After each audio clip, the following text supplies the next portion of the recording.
εκτός Αμερικής, η Ελλάδα δεν έχει αντιδράσει. Υπήρξε επερώτηση γερουσιαστών Αμερικανών στον Ομπάμα γιατί το πήραν οι Έλληνες. Δεν το πήραν επίθεση, ούτε το διαφημίσαμε. Υπήρξε 2 επερωτήσεις στον Μπερλουσκόνη γιατί το έχασε η Ιταλία και ήρθε από εδώ. Εμείς καμία αντίδραση. Πιστεύω τώρα ότι θα αντιδράσουμε. Και πιστεύω ότι θα το δούμε όλοι μαζί θετικά. Δεν το βάζω εθνικά, δεν είμαι εθνικό front, αλλά πιστεύω σε αυτό το χώρο που λέγεται Ελλάδα. Και πιστεύω ότι έχει μέλλον. Το πιστεύω πάρα πολύ. Τι έχουμε λοιπόν κάνει? Απλώς σας λέω ποιο είναι το πρόγραμμά μας, γι' αυτό σας καλέσαμε εδώ. Ο χώρος στον οποίο θα αξιοποιήσουμε, θα ξεκινήσουμε βιομηχανικά να παράγουμε είναι η Ξάνθη. Πιστεύω ότι θα αντιμετωπίσω ερώτηση για την Ξάνθη να τα απαντήσω μετά. Η Ξάνθη ξεκινάμε με ένα εργοστάσιο, μέσα στο 2012 ξεκινάμε με ένα δεύτερο εργοστάσιο και γύρω στο τέλος του 2012 ελπίζουμε να είμαστε έτοιμοι με το τρίτο εργοστάσιο. Θα σας πω όμως γιατί είναι 3. Το ένα εργοστάσιο παράγει αυτό που λέμε εμείς το μυστικό, ας το πούμε αντιδραστήρα, ας το πούμε αυτό στο οποίο είναι όλο το μυστικό του μηχανήματος. Το δεύτερο εργοστάσιο παράγει όλο το πακέτο. Εκεί λοιπόν πρέπει να σας πω ότι το μεν μυστικό είναι του κύριου Ρώση, το δε πακέτο φτιάχτηκε όλο από ελληνικά χέρια.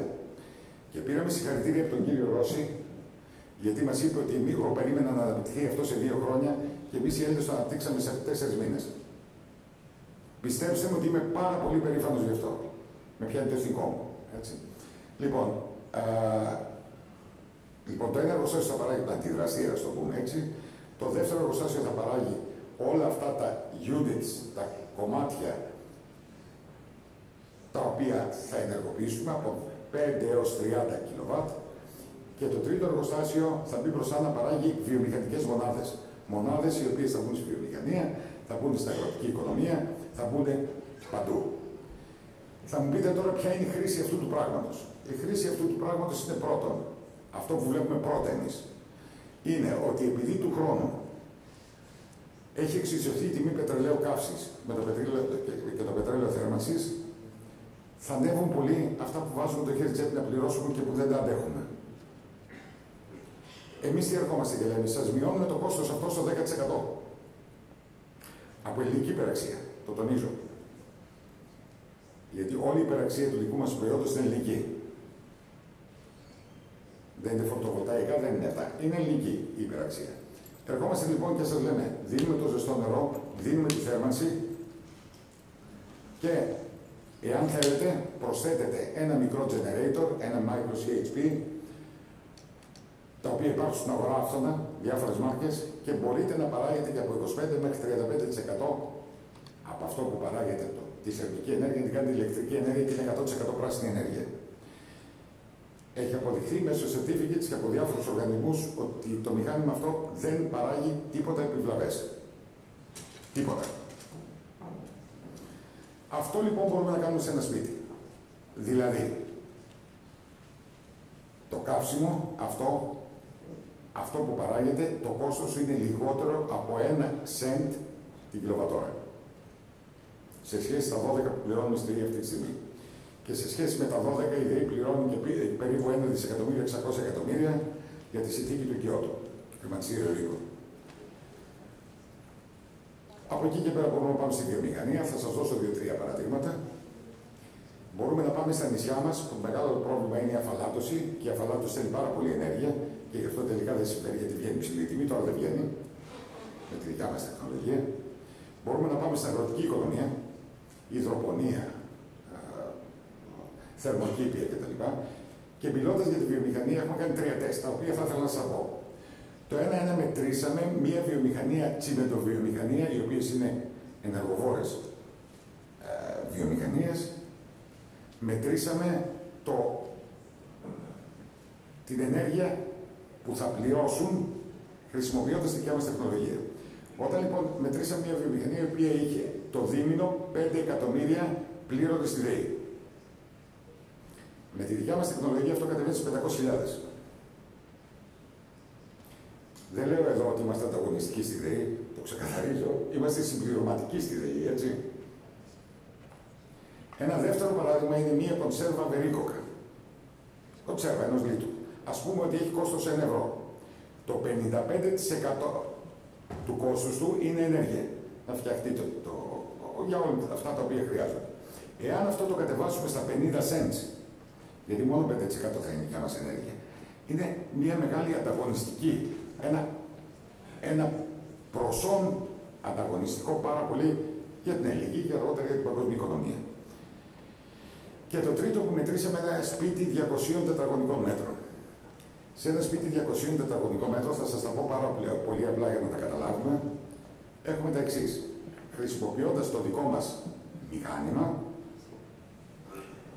δεν πληρώνουμε θέρμανση, δεν πληρώνουμε ζεστό νερό, δεν πληρώνουμε με ένα μικρό inverter air condition και προσθέτοντας ένα micro CHP εισπράττουμε περίπου 2.500 το χρόνο από τη διαφορά μεταξύ πράσινης ενέργειας, τιμής πράσινης ενέργειας, της ενέργειας που πουλάμε στη ΔΕΗ εμείς. Αυτό όλο το πράγμα θέλουμε να το εφαρμόσουμε σε όλο τον κόσμο. Ήδη έχουν ξεκινήσει διαπραγματεύσεις, όπως τα είδατε πριν, με 17 χώρες. Υπάρχει πολύ μεγαλύτερη ζήτηση. Έχουμε κάθε μέρα 250 με 300 emails ζητώντας για διάφορες χώρες και είμαστε περήφανοι να πούμε ότι αυτό το κάνουμε εμείς οι Έλληνες. Είμαστε πολύ περήφανοι. Γιατί θέλω να σας πω κάτι. Οι εποχές, οι οικονομικές εποχές στον κόσμο μας ονομαστήκανε με ονόματα μετάλλων. Εποχή του χαλκού, εποχή του σιδήρου, εποχή του χρυσού. Μήπως πρέπει να μιλάμε για εποχή του νικελίου? Νομίζω ότι πρέπει. Δεν ξέρω για τη δική σας απάντηση. Εγώ δεν έχω τίποτα άλλο να πω. Θα ήθελα να ακούσω τις ερωτήσεις, γιατί έχω αφήσει πολλά και να δεν είμαι καλός ομιλητής. Και είναι καλύτερα να απαντάω σε ερωτήσεις. Ευχαριστώ.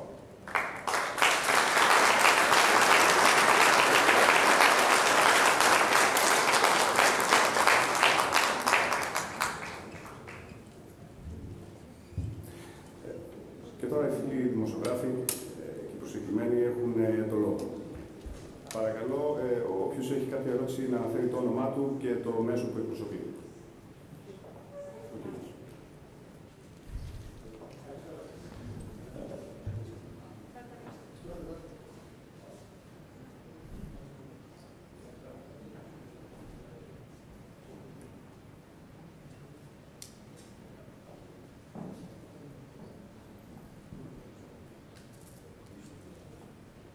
Επειδή γράφονται και τους θέλω να περιμένουμε λίγο την ερώτηση. Ευχαριστώ.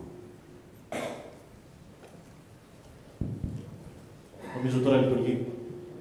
Καλησπέρα, είμαι ο Γιάννης Σιδηρόπουλος από την Ξάνθη, από το Ξάνθη Press. Κύριε Ξανθούλη, περιμένατε την ερώτησή μου και περιμένω και την απάντησή σας. Γιατί στην Ξάνθη, λοιπόν? Σας την έδωσα έτοιμη όμως, μου τα πείτε. Έτσι. Γιατί στην Ξάνθη? Πρώτον, κάνετε πάρα πολύ ωραίο κεμπάπ. Βασικό θέλω να έρχομαι να τα τρώω. Ας πούμε, καταρχήν η Ξάνθη είναι μια ευαίσθητη περιοχή. Από πολλές πλευρές. Και πιστεύω ότι χρειάζεται ενίσχυση. Έτσι, ξεκινάω από εκεί. Το δεύτερο είναι δεν πιστεύουμε πια στην κάθετη παραγωγή στην Ελλάδα. Δεν θέλουμε να αρχίζει η παραγωγή από τη Λαμία και κάτω. Έτσι, γιατί αυτή τη στιγμή το μεγαλύτερο ποσοστό της παραγωγής είναι από Λαμία και κάτω, έτσι, το ξέρετε. Θέλουμε να πάμε πάνω από τη Λαμία. Από σχηματάρι και κάτω, τέλος πάντων. Πήγαμε πολύ ψηλά, εμείς φτάσαμε στην Ξάνθη, έτσι. Το δεύτερο είναι στην Ξάνθη έχετε ένα πολύ καλό υλικό, αν το πούμε υλικό, δεν είναι υλικό, πολύ καλό επίπεδο σε μηχανικούς και τα πάντα μηχανικούς. Εγώ να σου πω την αλήθεια, έχω 3-4 φορές στην Ξάνθη. Έχω εκπλαγεί από το επίπεδο των ανθρώπων. Δεν το λέω για να σας εκλείψω, έτσι, ξεκάθαρα πάμε να μην πείτε κάτι τέτοιο. Λοιπόν, έχω εκπλαγεί από και το επίπεδο των ανθρώπων και την ευγένεια και το επίπεδο των τεχνικών και τεχνοκρατών εκεί πέρα.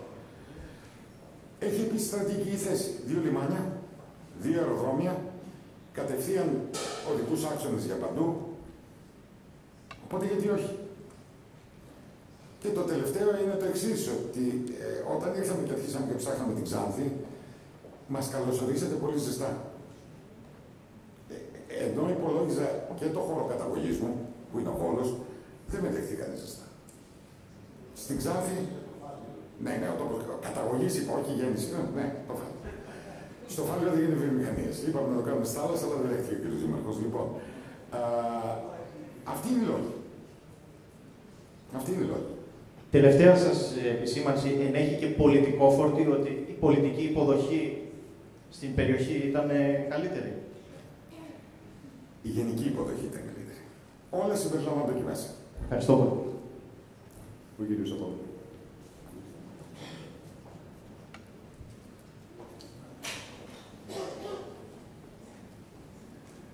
Γεια σας και από μένα, Φίλιππος Λάχαρης από Εμπρός Ξάνθης και Σύνδεσμο Ημερησιών Περιφερειακών Εφημερίδων. Ήθελα να ρωτήσω